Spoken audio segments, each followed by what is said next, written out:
We did a story a few days ago about a black woman at Morgan State University who wrote a book about black child abuse from black parents to black children. She said it's rampant, wildly out of proportion, way too common. People are hurt, maimed every day. And as I listened to this interview on NPR, I was waiting for the other shoe to drop, and it soon did, which is black child abuse is caused by a history of white racism. Bingo. Then we come to this story out of The Root, this video from the black website, The Root. It's a story about black women being raped. We've actually done this story a couple times. We've done it, the big picture of the enormous level of rape among black women. It's not white guys that are raping them. We've done the story of people being raped on college campuses, black women being raped on college campuses, and how that is hushed up. So I was wondering if this young lady was going to get into this. No, it didn't take her long to explain the whole thing about the silence around black women being raped. Didn't take her long to figure it all out. It was all about a history of white racism. Let's take a little bit of a look at her video, and then let's take a look at some recent stories which try to explain away this ridiculous level of sexual violence among black women. Conversations about sexual violence and harassment towards women have infiltrated popular culture, the news, heck, they're all over our timelines. And there's one group that's almost invisible when it comes to these conversations: black girls and women. So why are we being ignored? Today's baggage: silencing black sexual violence survivors. Far too often, black women are the victims of sexual violence. Get this, about 1 in 5 black women in the United States have experienced rape in their lives. And just under half of black women said that they experienced sexual violence other than rape. But let's talk about the culture of sexual violence towards black women in America, a country with an unequivocally racist and sexist history.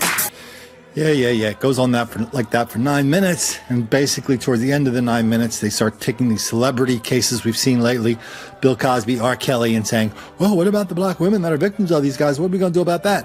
Okay, so this kind of went from a story about rape into a piece of bait click for R. Kelly, the rapper / rapist. That doesn't mean just because she lets him off the hook, that doesn't mean we have to let anybody off the hook. Why don't we look at this recent story from Huffington Post?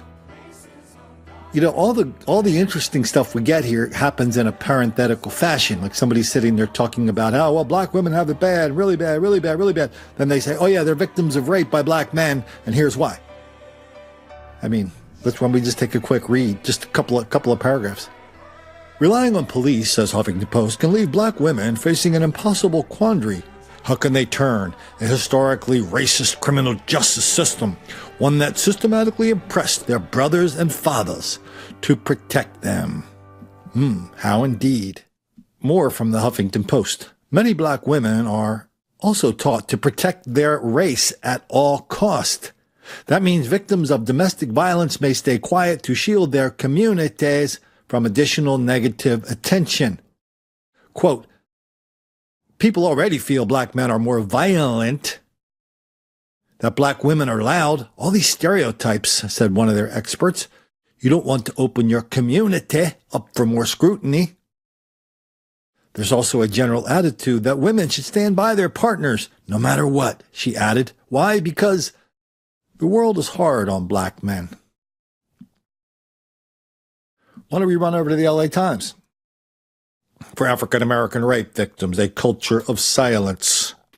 There's an old saying in the African-American community: black women raise their daughters and love their sons, a legacy of the atrocity of slavery. It signifies a communal protectiveness of black men from the coddling of toddling boys to a reluctance to report rape and incest. That's from the Los Angeles Times, people. Here's for you numbers freaks. Here's some numbers. Whatever numbers you think you know, they're way, way worse because, as we see here, nobody's reporting rape. We did a story once out of one of these stories that was supposed to be sympathetic to black women, black people. And it said 60% of black women in college are raped before they ever get to college. And 95% of those rapes are never reported.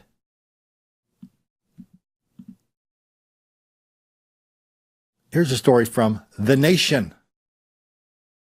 Again, they're talking about why don't black women report their experience with sexual assault on college campuses, white or black? Well, we know the answer on black campuses. Here's this story told a couple of, you could do these stories by the hundreds. There's actually been lawsuits about this. Here's a story about a woman whose personal story was complicated by institutional realities.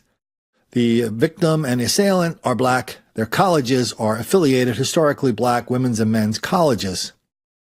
When she reported the assault to her dean, the victim found these institutional traditions in ways that felt further traumatizing to her. The dean questioned her about her wardrobe and her decision-making that night. The victim said her attacker was not a stranger but a friend that she knew for a long time, but the victim was shamed and blamed for agreeing to go out with him alone, and the guy ended up getting away with it. The victim believes the way college administrators responded to her assault reflects long-standing tendencies in the black community to shield black men from interaction with authorities. We always come to these situations where we can't come forward because we want to protect black men or protect our black brothers because they're already fighting against a system that further criminalizes them. Isn't that amazing to hear people just admit that? Isn't that amazing? I mean, they are admitting in spades everything that we say here every day, and we get such pushback on. Same article, why don't we go down to the bottom of that article? 3 years after the victim said she was sexually assaulted, a survivor anonymously described her own experience of sexual assault in a series of tweets on Twitter, echoing similar sentiments that mirrored this victim's experience. She wrote, "Spellman has taught me to be a free-thinking woman and also to be a woman who has to keep her mouth closed to protect her brothers." Anybody remember Melissa Harris Perry, MSNBC? She was the self-appointed big black queen of MSNBC. Every Saturday morning, she had a 1-hour show. And she would kind of like remind everybody what the black opinion was on this, that, and the other. Well, one time she had a woman on who just written a big article about how sexual violence is an everyday thing in places like Egypt and how she was the victim of it.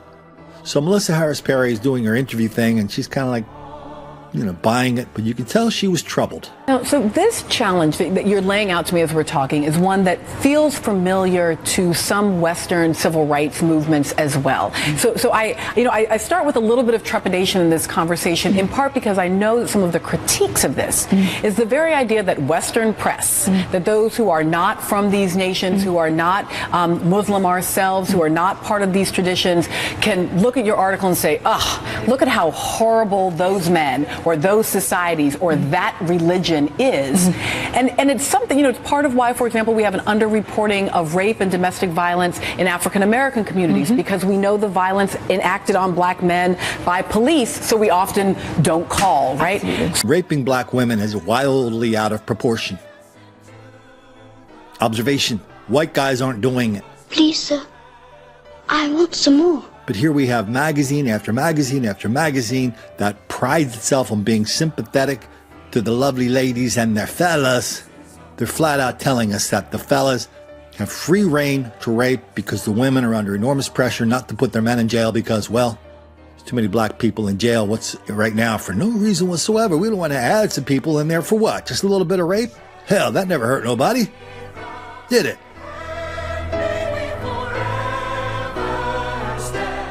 You want to disagree with that? Go ahead. Just get ready to make the black kids angry.